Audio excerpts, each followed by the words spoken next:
Ang kwento natin sa video na ito ay tungkol sa mga taong tinatawag na kampiyon. Sila yung mga taong nagawang matalo ang isang Diyos at makuha ang kapangyarihan nito. Isang araw ay nagpunta sa Roma ang Hapones na si Godo para isauli ang stone tablet na nakuha ng kanyang lolo sa lugar na ito. Habang patuloy ang kanyang pagtatanong sa lokasyon na hinahanap niya ay may biglang kumausap sa kanya na isang babae.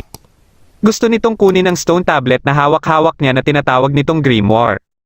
Nagngangalan itong Erica na isang miyembro ng organisasyon na Copper Black Cross.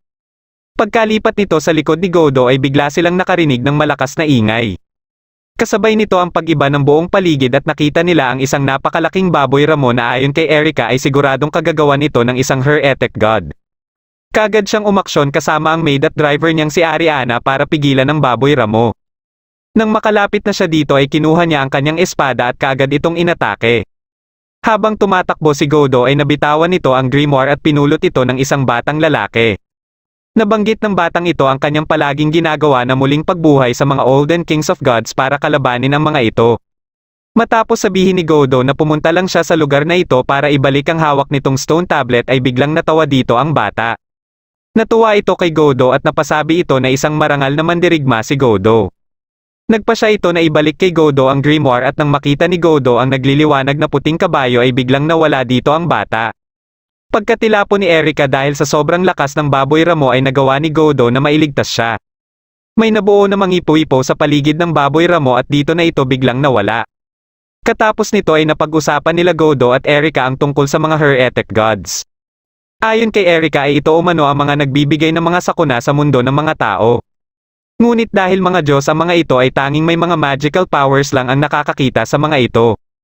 At nagmimistulang sakuna lang sila sa mata naman ng ordinaryong tao. Nang mabanggit ni Godo ang pangalan na hinahanap niya na si Lucrecia Zola ay nagulat dito si Erica dahil ito umano ang dakilang salamangkero na kilala bilang Witch of Sardinia. Nagtataka si Erica kung bakit ibinigay nito sa lolo ni Godo ang grimoire. Ayon naman kay Godo ay posibleng dating kasintahan ng kanyang lolo si Lucrecia dahil alam niyang malapit ito sa mga chika babes. Nagpa siya si Erica na samahan si Godo papunta kay Lucrecia para isauli ang grimoire. Pagkadating nila sa bahay ni Lucrecia ay nagulat si Godo na bata pa din ang pangangatawan nito. Nalaman ni Erica mula kay Lucrecia na isa palang Prometheus grimoire ang daladala ni Godo. Natanong ni Lucrecia si Godo kung may nakausap pa ito na ibang tao maliban kay Erica. Nabanggit ni Godo na may isang bata siyang nakausap at biglang ibinalik ni Lucrecia ang grimoire sa kanya. Dahil nag-aalala si Erica na si Godo ang mangangalaga ng grimoire na ito ay sinabi ni Lucrecia na si Godo umano ang pinili ng Diyos para humawak nito. Nagpa siya silang manatili muna sa bahay ni Lucrecia at dito na magpalipas ng gabi. Kinabukasan ay nakakita na naman sila ng isang heretic god kaya nilapitan nila ito kaagad at nakilala ito ni Erica na si Melkor. Bigla itong tinamaan ng isang kidlat at nakita nila sa itaas ang may kagagawan nito. Pinuntahan ito ni Melkor para kalabanin kaya nagpa siya si Erica na sundan ito para pigilan ang magaganap na labanan ng mga ito. Dahil siguradong mabubura ang isla na ito kung hindi sila pipigilan. Habang papunta na sila ay naalala ni Godo ang mga sinabi ni Lucrecia sa kanya tungkol sa Prometheus grimoire. Ayon kay Lucrecia ay pwede niya umanong magamit ang kapangyarihan ng Diyos na ito na nasa loob ng grimoire na ito. Dagdag pa nito na nasa tabletang ito na din ang kapangyarihan ng White Stallion na incarnation ng ibang Diyos. May nakita silang anino na ayon kay Erica ay ito ang raptor na isa ding divine beast. Nakita na nila sa unahan sila Melkor at ang batang nakausap ni Godo nung isang araw na nagngangalang Verathronia. Isa itong ancient Persian warlord at ang god of victory na nalaman din ni Godo mula kay Lucrecia. Ayon dito na si Verathronia ang nagmamay-ari sa 10 incarnations kung saan isa dito ang White Stallion na nasa Prometheus grimoire. Nauna si Erica kina Godo at naghanda na din ang dalawang Diyos para maglaban. Nang mag-uumpisa na silang umatake ay biglang dumating dito si Erica para pigilan sila. Ayaw naman pareho ng dalawa na magpapigil kaya inatake ni Verathronia si Erica hanggang sa dumating din dito si Godo para iligtas si Erica. Katapos ay mabilis silang tumakbo para lapitan si Melkor. Gusto ni Godo na makipagtulungan kay Melkor para talunin si Verathronia. Inatake ni Verathronia si Godo ngunit prinotektahan ito ni Melkor. Inilabas ni Verathronia ang golden sword nito at inatake ang divine protection. Dito lang nalaman ni Godo mula kay Erica na may kakayahan ang golden sword na tumagos sa divine protection. Nang masira ni Verathronia ang divine protection ay dito na ginamit ni Godo ang kapangyarihan ni Prometheus at napurohan nito si Verathronia. Hindi nito natablan si Verathronia ngunit nagawa naman ni Godo na maaga ang Golden Sword nito. Katapos itong malaman ni Erika ay hinalikan nito si Godo at biglang nagsilabasan ang maraming Golden Sword. Isa dito ang biglang umatake kay Verathronia na hindi na nagawang iwasan pa nito. Makalipas ang isang linggo ay nanaginip si Godo sa isang babae na nagpakilalang Pandora. Dahil sa ginawa niya kay Verathronia ay sinabihan siya nito na isa na siyang ganap na kampiyon o isang Godslayer at King of Kings. Nang magising siya ay mabilis siyang nagbihis para pumasok sa eskwelahan. Nandito din pala si Erika na nagpasyang sumama sa kanya at kasama din nito si Ariana. Pinipilit naman ni Godo na ipaliwanag ang lahat tungkol kina Erika sa kapatid niyang si Shizuka ngunit hindi siya pinaniniwalaan nito. Pagkadating niya sa eskwelahan ay naalala niya muli ang mga nangyari nung matagumpay nilang natalo si Verathronia. Bago tuluyang maglaho ni Verathronia ay sinabihan nito si Godo na huwag magpapatalo kahit kanino hanggang sa sumapit ang araw ng muli nilang pagtutuos. Maliban sa Golden Sword ay nakuha din ni Godo ang 10 incarnations ni Verathronia. Nalaman niya mula kay Takagi na may bago silang kaklase at ilang sandali lang ay ipinakilala na ito ng kanilang guro na siyang si Erika pala. Sinabi ni Erika sa lahat na si Godo na ang nagmamay-ari sa kanya na ikinagulat naman ang kanyang mga kaklase. Dahil gusto ni Erika na magkatabi sila ng upuan ni Godo ay ginamit niya ang kanyang kapangyarihan para paalisin ang katabi ni Godo. Hindi pa din tumitigil si Erika na sabihin sa lahat ang tungkol sa kanila ni Godo kaya nagpa siya si Godo na hilahan si Erika palabas. Ngunit ibang babae pala ang nahawakan nito at ito pala ay si Yuri. Nalaman naman ng isa pang kampiyon na si Vauban mula sa alagad nitong si Liliana ang tungkol sa pagdating ng 7th kampiyon.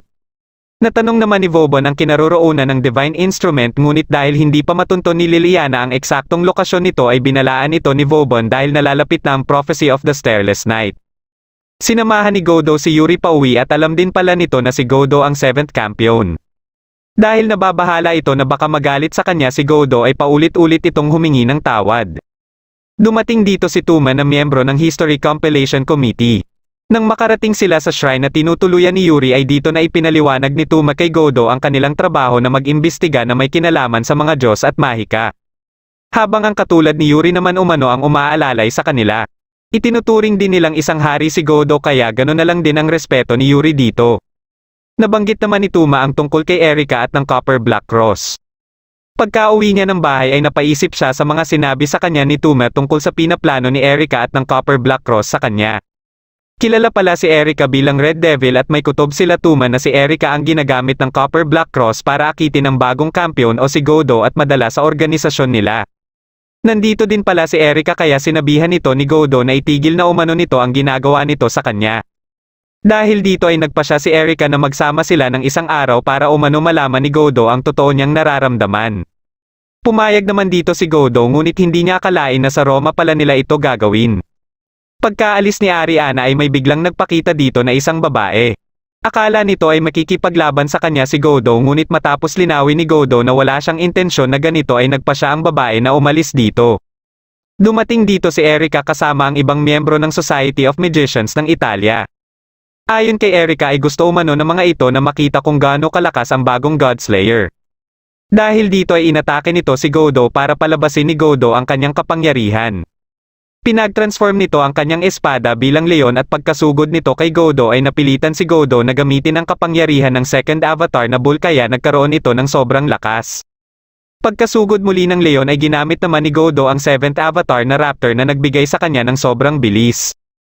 Muling pinag-transform ni Erika ang leon sa pagiging espada at nang naghahanda na siya sa pag-atake ay dito na inilabas ni Godo ang baboy ramo. Naiwasan ito ni Erika ngunit nagdire-diretso naman ito sa arena. Pagkababa ni Erika ay bigla siyang inatake ni Godo kaya nagpa siya na si Erika na sumuko. Napahanga ni Godo ang tatlong miyembro ng Society of Magicians at dahil sa nalalapit na Prophecy of the Starless Night ni Princess Alice ay nagpa siya silang ipagkatiwala kay Godo ang Divine Instrument. Nilinaw naman ni Erika na totoo ang nararamdaman niya kay Godo at hindi ito dahil sa organisasyon o sa pagiging kampiyon ni Godo.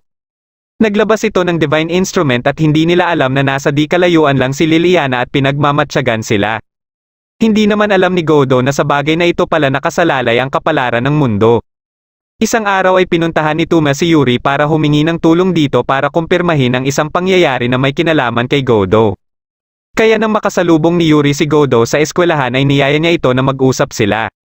Tinanong niya kay Godo kung totoo ba ang nasa agap na balita ni Tuma na dinala niya sa Japan ang tinatawag na Gorgon Ian. Isa umano itong divine instrument na magdadala ng panganib sa mundo. Nang ilarawan ito ni Yuri ay nakuha kaagad ito ni Godo kaya ibinigay niya dito ang bagay na ibinigay sa kanya ni Erika nung isang araw. Dito na sinabi ni Yuri kay Godo na posibleng ang Japan ang sentro ng propsiya. Dahil hindi ito alam ni Godo ay pinag-usapan nila ito sa shrine nila Yuri. Ayon umano sa nasusulat na kung mabalik ng isang Diyos ang totoong anyo nito ay matatakpan ang kalangitan ng gabi na walang bituin at katapos ay mailalabas ang mundo patungo sa underworld. Dagdag pa ni Yuri na si Princess Alice ang may gawa ng propsiya na ito at ni minsan ay hindi pa ito nagkamali sa propsiya nito. Dumating dito si Erika at nakiusap kay Yuri kung pwede nitong gamitin ang spirit vision nito para tingnan kung may madedetect siya mula sa Gorgon Ian. Sinubukan ito ni Yuri at nakita niya ang Diyosa na nakausap ni Godo nung isang araw sa Roma na si Athena. Kaagad na kumilos sila Godo at Erika para puntahan si Athena. Pagkaakyat nila sa taas ng mga gusali ay dito na nagpakita sa kanila si Athena. Gusto ni Athena na makuha ang Gorgon Ian at nang malaman nito na hindi ito dala nila Godo ay umatake ito. Nagawa itong masangga ni Erika ngunit naikulong ito ni Athena sa divine protection. Dito na sinamantala ni Athena ang pagkakataon na atikihin si Godo at nagawa nitong mapabagsak si Godo. Matapos mawala ng malay si Godo ay nagpasya si Athena na iligpit na ito ngunit nagawa ni Erika na mabasag ang divine protection. Mula sa pagiging espada ay pinag-transform ito ni Erika bilang isang sibat. Nalaman naman ni Liliana na kasalukuyan ng naglalaban sila Athena at Erika. Walang tigil na inatake ni Erika si Athena hanggang sa masugatan niya ito. Ngunit mabilis lang din itong napagaling ni Athena. Umatake muli si Erika at nang maisahan niya si Athena ay inihagis niya dito ang kanyang sibat. Nagawa ni Athena na masira ang sibat ngunit hindi niya alam na may ibang plano pa pala si Erika. Dahil dito ay nagkaroon ng pagkakataon si Erika na kunin si Godo at mabilis silang tumakas. Hinarap naman ni Liliana si Yuri para kunin ang Gorgon Ian. Nalaman nito na may plano si Yuri na isil ang Gorgon Ian sa isang Diyos. Puwersahin na sana nito na kunin ang Gorgon Ian kay Yuri nang biglang dumating dito si Tuma at nagawang mailigtas si Yuri. Nang makita ni Godo ang incarnation ng Ram ay nagising na din siya matapos ang 2.5 oras na nawalan siya ng malay. Para makaisip si Godo ng paraan para matalo si Athena ay gusto niyang malaman ang mga impormasyon tungkol kay Athena. Dahil alam ito ni Erika ay ibinahagi ito lahat ni Erika kay Godo. Kabilang sa mga impormasyon na naibigay ni Erika ay ang kinalaman ni Athena kay Medusa. Ngunit hindi pa natatapos si Erika sa pagbabahagi ng impormasyon tungkol kay Athena nang makita nila ang syudad na napapalibutan na ng itim na usok. Kagagawan pala ito ni Athena na patuloy pa din ang paghahanap sa Gorgon Ian. Napansin nila Yuri na parang ito na yung sinasabi na Starless Night at ang muling pagbabalik sa totoong anyo ng isang Diyos na si Athena pala. Pinalabas na ni Athena ang kanyang mga nocturnal owl at habang nasa daan sila Godo ay nakita nila ang mga ito. Tinawagan si Godo ni Yuri na kasalukuyang naghahanda na para sa pagselyo ng Gorgon Ian. Sinabihan ni Godo si Yuri na kung may mangyari man na hindi maganda ay tawagin lang umano nito ang kanyang pangalan at dadating siya kaagad. Katapos nilang mag-usap ay nagpaalam si Tuma kay Yuri para maghanap ng tutulong sa pagselyo habang sila Godo at Erika naman ay nagpasyang tumakbo na lang papunta sa kinaroroonan ni Yuri. Alam ni Erika na may balak si Godo na gamitin ang incarnation ng The Wind sakaling tawagin man siya ni Yuri. Nakita nila ang ginagawa ni Athena at hindi nila alam na kasalukuyan na pala itong nasa kinaroroonan ni Yuri. Lumikha si Yuri ng barrier para pigilan si Athena na makuha ang Gorgon Ian ngunit nabasag lang ito ni Athena at buti na lang ay nailigtas siya ni Liliana. Muling umatake si Athena at sinubukan itong sanggain ni Liliana ngunit tumilapon lang sila ni Yuri sa sobrang lakas nito. Nabitawan ni Yuri ang Gorgon Ian dahilan para makuha ito ni Athena. Inumpisahan kaagad ni Athena na kunin ang kapangyarihan nito at matagumpay siyang nagawa ito. Dito na sinubukan ni Yuri na tawagin ang pangalan ni Godo at nang babagsak na siya ay dumating nga dito si Godo na ginamit ang incarnation ng The Wind. Nang mapansin ni Erika si Liliana ay nagpasya na itong umalis. Nang malaman nila Godo na ginamitan ni Athena ng Wind of Death si Yuri ay kinuha ni Godo ang kanyang golden sword para tanggalin ito kay Yuri. Pagka-atake ni Athena ay mabilis itong nasangga ni Godo at inatasan ni Godo si Erika na protektahan si Yuri dahil nagpasya na siya na tatalunin niya dito si Athena. Dinala niya si Athena sa dimensyon ng Golden Sword at kaagad na nag-umpisa ang labanan nilang dalawa. Naglabas si Athena ng mga ahas ngunit mabilis lang natalo ni Godo ang isa dito gamit ang mga Golden Sword niya. Katapos ay nagawa din niyang mapatay ang ahas na kinatatayuan ni Athena. Gumamit si Athena ng pana ngunit nasanggalang ito ni Godo at nang susubukan nitong gawing bato si Godo ay hindi pa din ito umubra. Si Godo naman ang umatake kay Athena at nang mapa-atras siya nito ay ginamit niya ang mga golden sword para punteryahin si Athena. Gumamit si Athena ng divine protection ngunit nang umatake muli si Godo ay mabilis lang itong nabasag. Dahil sa paghina ng golden sword ay nabalik na sila sa shrine. Dito na ginamit ni Godo ang kapangyarihan ng White Stallion at sinubukan itong sanggain ni Athena. Hindi alam ni Athena na may ibang plano pa pala si Godo at gamit ang sandata ni Erika ay nagawa siya nitong mapuruhan. Dahil dito ay hindi niya na napigilan ang White Stallion at dito na siya natalo. Pagkabangon ni Athena ay pinalis lang ito ni Godo dahil hindi kaya ni Godo na iligpit ito.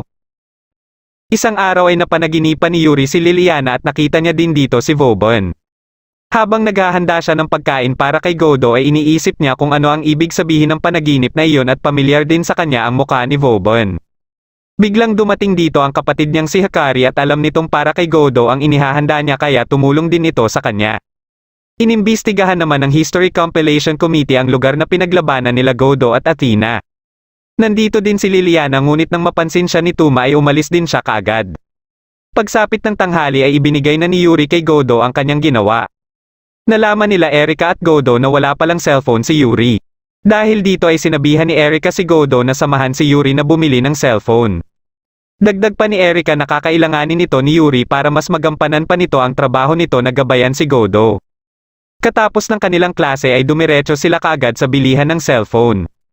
Habang nag-iisip si Yuri sa klase ng cellphone na bibilhin niya ay nakaramdam siya na parang may nakamatsyag sa kanila. Nang makauwi na si Godo ay sakto namang may tumatawag sa kanilang telepono. Matapos niyang marinig ang boses nito ay kaagad niya itong binaba. Tumawag naman ito sa kanyang cellphone at nagtaka siya na alam din nito ang kanyang numero. Ito pala ay si Salvatore na isa ding kampiyon katulad sa kanya. Matapos nilang mapag-usapan ang naging labanan nila ay nabanggit naman ni Salvatore si Vauban. Dito lang nalaman ni Godo na kasalukuyan pala itong nasa Japan. Gusto ni Salvatore na labanan ito ni Godo para umano mas lumakas pa si Godo para sa muli nilang paghaharap ngunit kaagad siyang binabaan ni Godo. Habang naliligo naman si Yuri ay narinig niya na may tumawag sa cellphone niya ngunit nagulat siya nang makita si Liliana na kaagad siyang pinatulog. Nang magising siya ay nasa isang silid na siya kung saan nandito din si Vauban. Balak nito na gamitin si Yuri dahil kailangan niya ang kapangyarihan nito sa kanyang pinaplano. Nalaman naman kaagad nila Godo ang pagkakadukot kay Yuri at ayon kay Tuma na si Vauban ang may gawa nito. May kutob si Tuma na dahil siguro ito sa naging kinalaman ni Yuri 4 na taon na ang nakakaraan. Matapos malaman ni Yuri ang plano ni Vauban na muling magtawag ng Diyos ay kaagad siyang tumutol dito. Dito na pinalabas ni Vauban ang kanyang mga dead servants.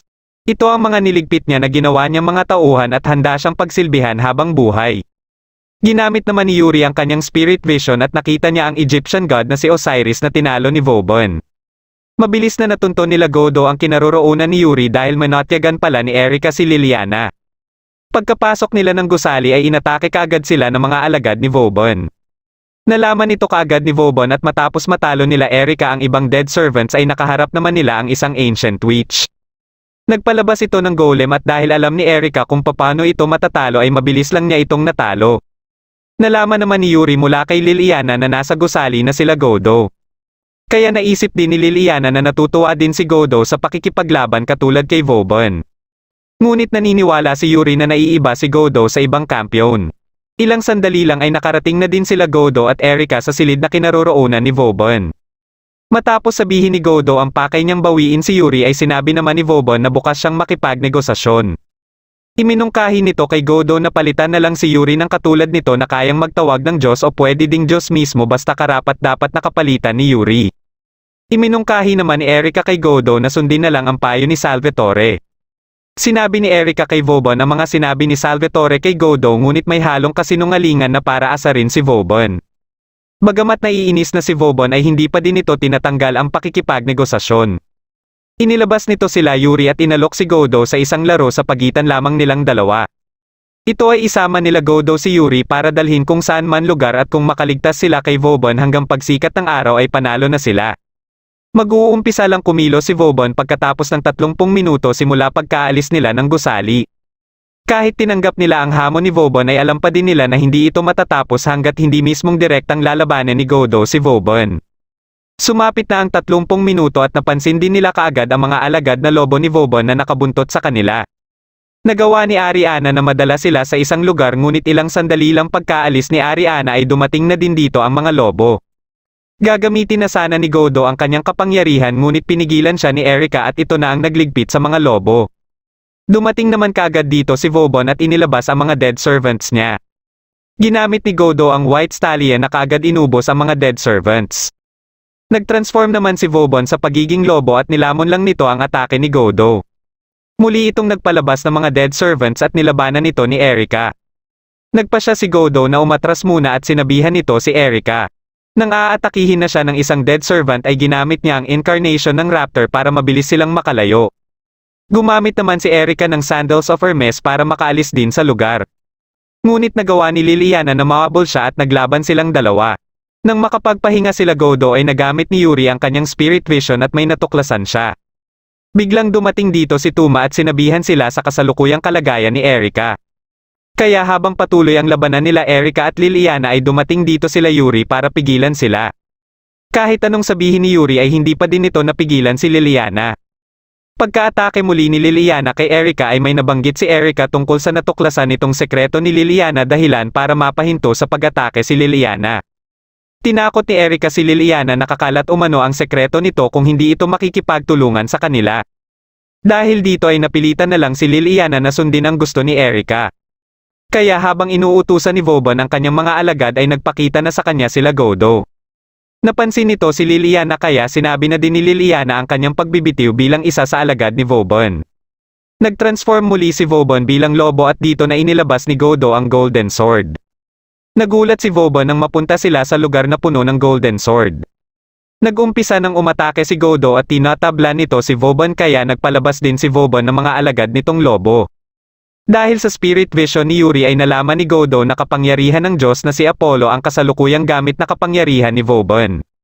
Dahil dito ay alam niya na din kung paano ito tatalunin. Ngunit hindi pa din ito naging sapat para tuluyang talunin si Vauban dahil may kapangyarihan din ito mula kay Osiris. Muli itong nagpalabas ng mga dead servants nito kaya tumulong na din dito sila Erica at Liliana. Muli na namang may natuklasan si Yuri gamit ang spirit vision nito. Kaagad nitong sinabihan si Godo sa dapat gawin sa Golden Sword para talunin si Osiris. Ngunit alam ni Erica na wala pang masyadong impormasyon si Godo kay Osiris dahilan para hindi pa nito maayos ang dapat gawin sa Golden Sword. Kaya nilapitan ni Yuri si Godo para bigyan ito ng impormasyon tungkol kay Osiris. Matapos makuha ni Godo ang mga impormasyon na dapat niyang malaman tungkol kay Osiris ay muli silang bumalik sa dimensyon ng Golden Sword. Dahil alam na ni Godo ang dapat gawin sa Golden Sword para talunin si Osiris ay nakalikha siya ng atake para dito. Akala nila Erica na nagtagumpay si Godo ngunit nalaman kaagad ni Godo na hindi pa tapos ang laban. Biglang lumakas ang hangin dahilan para tumilapon si Godo at katapos ay ipinakita ni Vauban ang mga weather deities. Patuloy nitong inatake si Godo gamit ang kidlat hanggang sa mabitawan na ni Godo ang Golden Sword. Bigla naman siyang nakarinig ng boses na humihingi ng tulong sa kanya at gamit ang incarnation ng The Goat ay inatake din niya ng kidlat si Vauban. Dahil sa panghihina ay bumagsak siya at dito na siya nilapitan ng 3 chika babes. Binigyan siya ng mga ito ng dagdag na kapangyarihan kaya pagka-atake muli ni Vauban ay nasangga niya ito. Napansin ni Vauban na binibigyan din ng kapangyarihan si Godo ng kanyang mga dead servants at dito pala nanggagaling ang mga boses na humihingi ng tulong kay Godo. Ginamit muli ni Godo ang incarnation ng The Goat at hindi na ito napigilan pa ni Vauban. Ngunit ilang sandali lang ay muling bumangon si Vauban para naman umano sa pangatlong round. Nakahanda pa din si Godo ngunit pinigilan na sila ni Yuri. Dito lang nila napansin ang pagsikat ng araw kaya wala nang nagawa si Vauban kundi ibigay kay Godo ang panalo. Pagkaalis ni Vauban ay nagpasalamat naman kay Godo ang mga dead servants ni Vauban.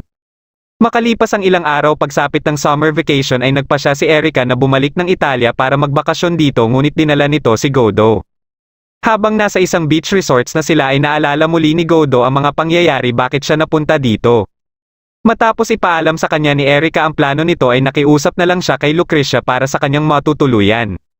Hindi naman niya akalain na sasama din pala sa kanila si Yuri. Nasa bansa na din na ito si Liliana at naatasan sila na hanapin si Salvatore. Habang natutulog na ang iba ay nagpa siya si Godo na lumabas ng bahay para na din sa kapakanan niya. Bigla siyang nakaramdam ng kakaiba at nakita niya dito si Athena. Niyaya siya nito para sumama at may pupuntahan lang umano silang lugar. Pinuntahan nila ito gamit ang bangka at sa pupuntahan nila ay napansin ni Godo ang kulay berde na liwanag dito. Nasa eksaktong lokasyon naman na ito si Salvatore at kahit may witch seal na nilagay dito ay madali lang niya itong nalampasan dahil hindi siya tinatablan ng mahika. Nakita niya sa loob ng silid ang pananggagalingan ng liwanag at ito pala ay ang Hera Ion. Isa din itong divine instrument at nang hahawakan niya na ito ay dumating dito si Liliana. Nagulat si Liliana nang ilabas ni Salvatore ang isang espada na gagamitin nito sa Hera Ion. Kahit pinipigilan niya ito ay hindi pa din ito nagpapigil para atikihin ang Hera Ion. Katapos niya itong masira ay mas lumakas pa ang liwanag na nilalabas nito. Lumabas dito ang isang dragon na nakikita din nila Godo at Athena.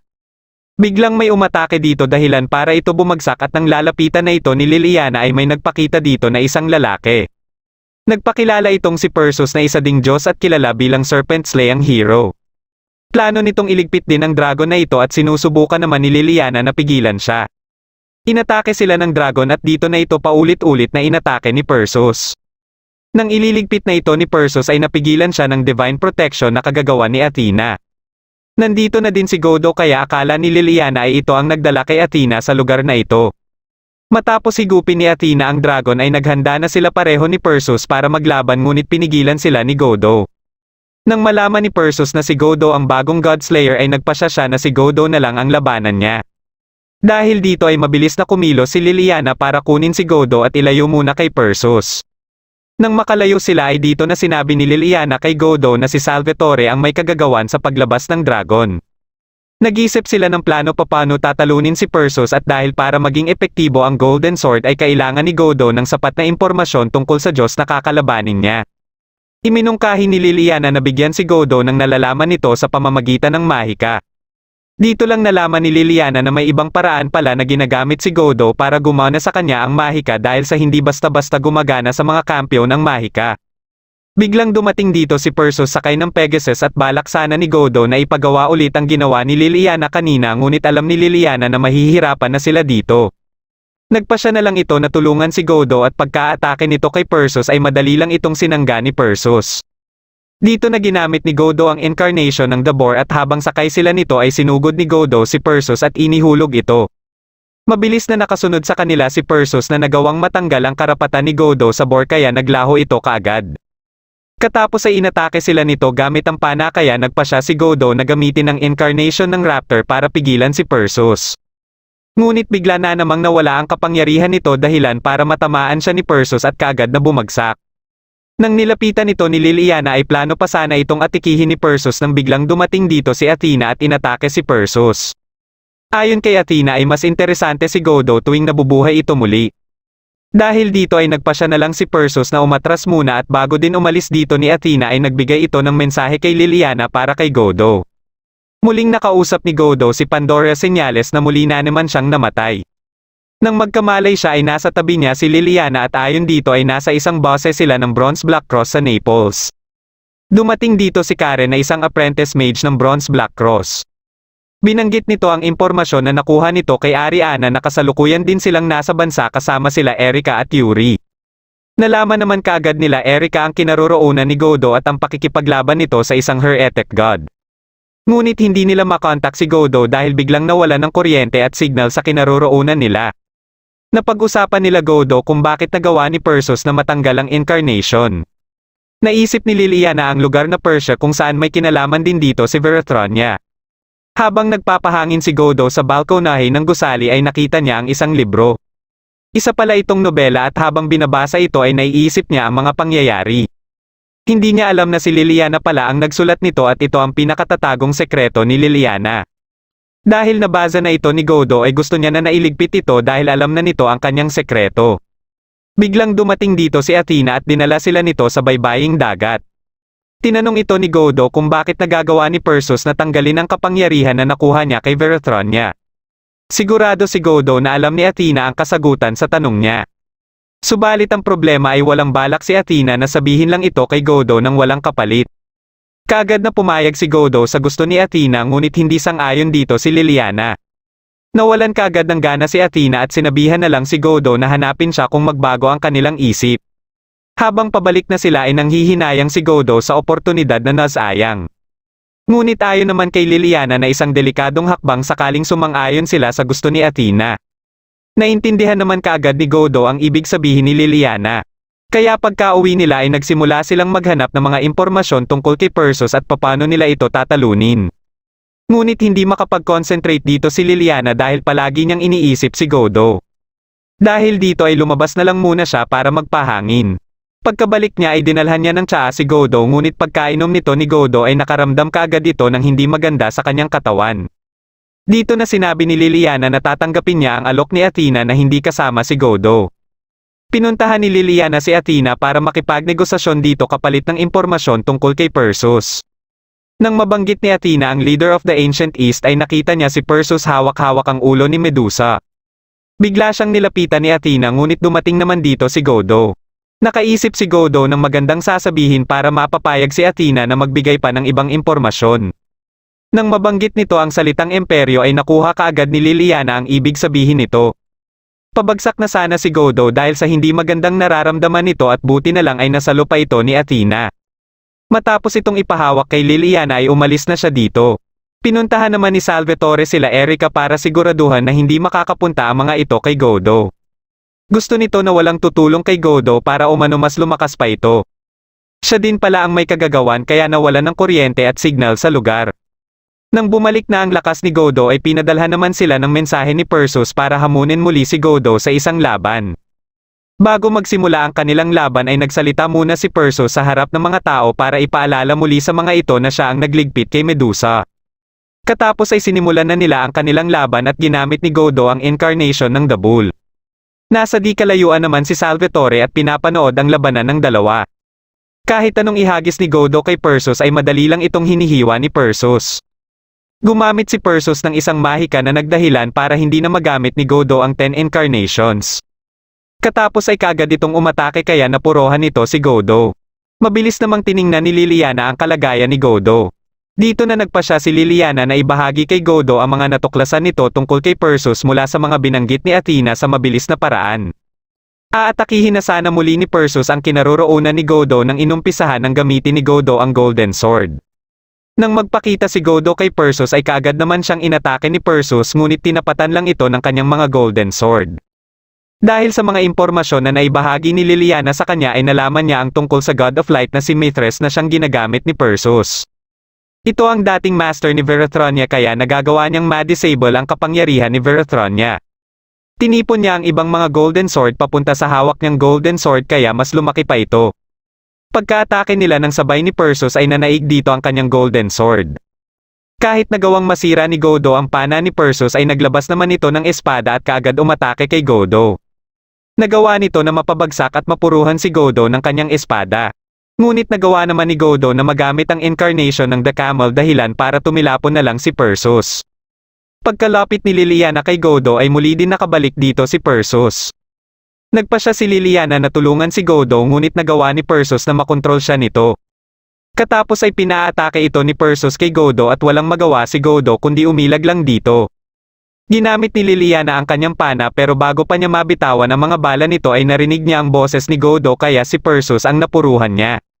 Nagawa na din niya na makawala mula sa pagkakakontrol ni Perseus. Nakiusap sa kanya si Godo na muling gamitin ang kanyang pana kaya habang naglalaban sila Godo at Perseus ay inihahanda niya na ito. Sa hudyat ni Godo ay mabilis itong pinakawalan ni Liliana. Bagamat naiwasan itong lahat ni Perseus ay hindi nito alam na may isa pa palang babalik dahilan para mapuruhan siya nito. Sinundan pa ito ng tadyak ni Godo para mas bumaon pa ito. Katapos ay ginamit naman ni Godo ang incarnation ng The Boar at dito na nila natalo si Perseus. Dahil sa panghihina at mga pinsalang natamo ni Godo ay bumagsak ito. Nagawa pa ni Perseus na makatakas ngunit napansin niya na may sumusunod sa kanya. Sinubukan niya itong atikihin ngunit naunahan siya nito. Dito na ito nag-transform bilang ahas at kinain ng buhay si Perseus.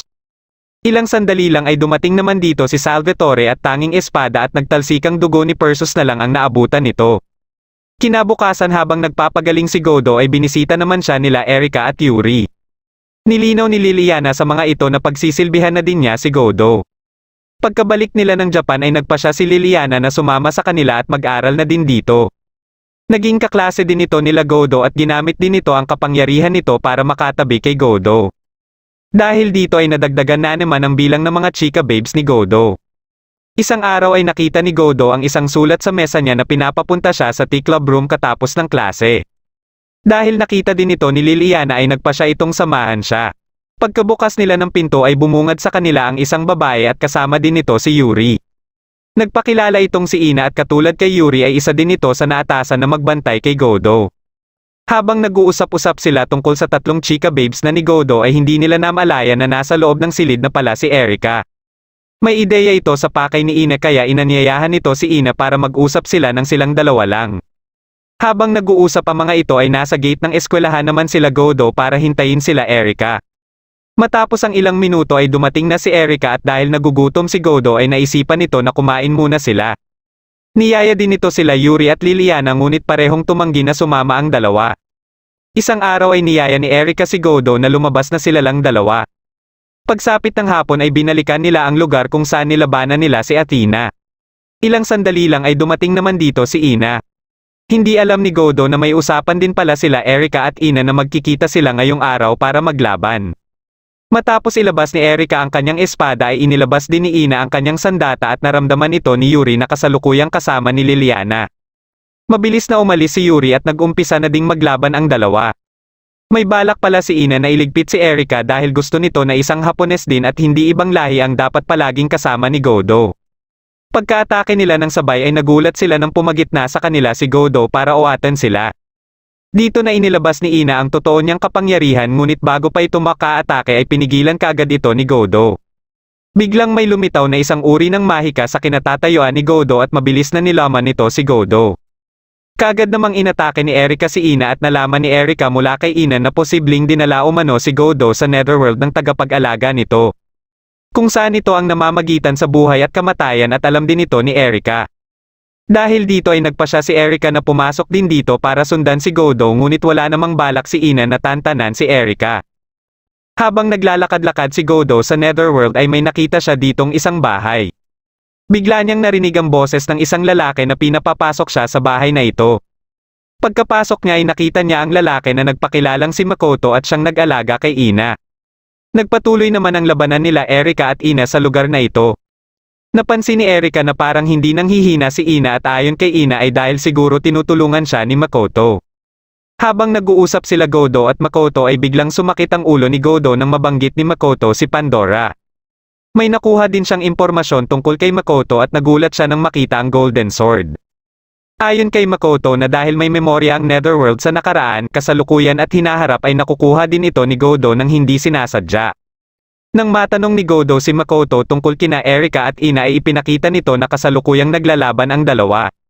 Ginamit ni Ina ang kapangyarihan ng Amano Murakumo at katapos ay hinigop nito ang mana ni Erika. Naramdaman din ni Liliana ang kapangyarihan na nanggagaling dito at nalaman na ni Yuri ang kinaroroonan nila Godo. Nang malaman ni Liliana na nasa Netherworld sila Godo ay may naisip siyang paraan para maibalik ang mga ito ngunit kulang sila sa kagamitan. Dumating dito si Tuma at sinabihan sila na pwede silang tumulong para maibalik si Godo. Dagdag pa niya na kailangan ng makabalik ni Godo dahil sa mga kakaibang pangyayari na kasalukuyang nagaganap sa iba't ibang lugar. Bigla na lang may namumuong kadiliman sa iba't ibang panig ng mundo at mas lumalawak din ang mga ito. Pagkaatake ni Ina kay Erika ay nagulat si Erika nang makita si Godo na sinasangga ito. Alam ni Godo na hindi na ito si Ina na kaagad naman itong nagpakilala bilang si Amano Murakumo. Dahil sa impormasyong nalaman ni Godo tungkol dito ay nagawa niya kaagad na magamit ang Golden Sword. Naglaban silang dalawa at nang mapansin ng kalaban na bumibgay na ang katawan ni Ina ay mabilis itong umatras. Tinulungan naman kaagad ni Godo si Erika at naisip niyang dalhin ito kay Makoto. Ngunit habang sinusubukan niyang pumunta sa kinaroroonan ni Makoto ay hindi niya ito magawa at sa halip ay sa iba't ibang lugar sila napupunta. Kahit anong subok ni Godo ay hindi niya pa din ito magawa. Nang mapunta sila sa baybaying dagat ay biglang napunta si Godo sa isang lugar na puro puti ang paligid. Nagpakita sa kanya dito si Veratrania at may kinuha siya dito. Pagkabalik niya kay Erika ay ginamit niya dito ang Incarnation of Youth para mailigtas ito. Nang sinisimulan na nila Yuri at Liliana na maibalik sila Godo ay may biglang dumating dito. Nagpakita naman kina Godo at Erika ang Amano Murakumo kasama si Ina. Nilabanan ito ni Erika at ilang sandali lang ay nagising na din si Ina. Pagka-atake ng kalaban kay Godo ay sinangga ito ni Erika at ginamit ni Godo ang Raptor para makalapit kay Ina. Puwersa itong tanggalin ni Godo at matagumpay siyang nagawa ito. Dahil dito ay nadagdagan na naman ang bilang ng mga chika babes ni Godo. Bigla silang nakarinig ng boses ng isang babae at napunta sila sa kinaroroonan nila Yuri at Liliana. Nakita nila ang ama no Murakumo na hinihigop ni Athena ngunit nagulat sila nang may magpakita pang isang Athena. Ayon kay Godo ay ito umano si Metis na asawa ni Zeus at ina ni Athena. Nalaman niya ang tungkol dito habang nasa bahay siya ni Makoto. Sinabi sa kanya ni Makoto lahat ng impormasyon tungkol kay Metis at ang balak nitong gawin sa mundo. Dahil dito ay muli nilang naalala ang propsiya ng Starless Night. At ang Athena pala na tinutukoy sa propsiya ay si Metis. Katapos sila nitong patamaan ng mga kidlat ay inatake nito si Godo na mabilis na iligtas ni Athena. Nakiusap si Erika kay Godo na dalhin si Athena dahil kung lamunin umano ni Metis si Athena ay manganganib dito ang mundo. Sang-ayon naman dito sila Liliana at Ina at para din makarecover muna si Godo bago ito makipaglaban kay Metis. Sakto namang dumating dito sila Tuma at Ariana kaya sumakay na sila dito. Hindi nila inaasahan na magpapaiwan din pala si Yuri dito. Pagkabangon muli ni Metis ay mabilis nitong inatake si Erika. Patungo naman sila Godo sa pinakamalaking power spot ng bansa at ito ay sa Sacred Mount Fuji. Ayon kay Tuma na ang shrine dito ay may special protective spiritual power na makakatulong sa kanila para maitago kahit papano ang kanilang presensya. Dahil sa kapangyarihang binigay ni Godo kay Erika ay nagagawa nitong makipagsabayan kay Metis. Ngunit hindi naman papayag sila Liliana na masapawan ni Erika kaya sumali na din sila sa labanan. Nang magamitan nila Yuri at Ina ng kanilang kapangyarihan si Metis ay sinundan naman ito ng atake nila Erika at Liliana. Nang makarating sila Godo sa shrine sa Mount Fuji ay naramdaman niya na din na bumalik na ang kanyang kapangyarihan. Habang magkausap sila ni Athena ay hindi nila alam na nabugbog na pala ni Metis ang 4 na chika babes niya. Habang si Metis naman ay nagawa na ding matunton ang kinaroroonan nila. Kaagad nitong inatake ang kinaroroonan nila at hindi rin nagtagal ay nagkaharap-harap na sila. Dahil sa pagmamatigas ni Godo na ibigay si Athena ay sinimulan na ni Metis na atikihin siya. Gamit ang incarnation ay nagagawa niyang masangga at maiwasan ang mga atake ni Metis ngunit biglang sumakit ang kanyang dibdib dahilan para mapurohan siya nito. Pagka-atake muli ni Metis ay ginamit niya ang camel ngunit hindi nito tinablan si Metis at napuruhan na naman siya. Katapos ay biglang inatake ni Metis si Athena ngunit nagawa naman ni Athena na mahawakan ang sandata ni Metis. Sinamantala ito ni Godo at inatake si Metis gamit ang White Stallion ngunit hindi din pala ito uubra kay Metis. Nilapitan ni Metis si Athena at matagumpay na niya itong nahigop. Dahil dito ay nabalik na ni Metis ang totoong anyo nito. Hindi akalain ni Metis na nandito na din pala ang 4 na chika babes ni Godo para alalayan ito. Matapos mapagaling ni Yuri si Godo ay ginamit na ni Godo ang Golden Sword. Dahil alam na din ni Godo ang impormasyon tungkol sa hawak na sandata ni Metis ay nagawa itong mabawi ni Ina. Sa galit ni Metis ay kaagad nitong inatake sila Godo ngunit nasanggalang ito nila Erika at Liliana. Gamit ang pinagsanib na kapangyarihan nila Godo at Liliana ay nabasag nila ang isang barrier ni Metis. Patuloy nila itong inatake hanggang sa tuluyan ng mabasag ang barrier ni Metis. Gamit naman ang pinagsanib na kapangyarihan nila Godo at Erika ay nagawa nilang maibalik si Athena. Nakiusap si Godo sa kanyang mga chika babes na bigyan siya ng dagdag na kapangyarihan at gamit ang incarnation ng The Goat ay inatake niya si Metis ng kidlat. Katapos ay ginamit niya ang boar ngunit nagawa itong mapigilan ni Metis at matalo ito. Susubukan sana nitong higopin muli si Athena ngunit biglang nagising si Athena at ibinigay kay Godo ang kapangyarihan nito. Dahil dito ay nakalikha sila ng malaking sandata.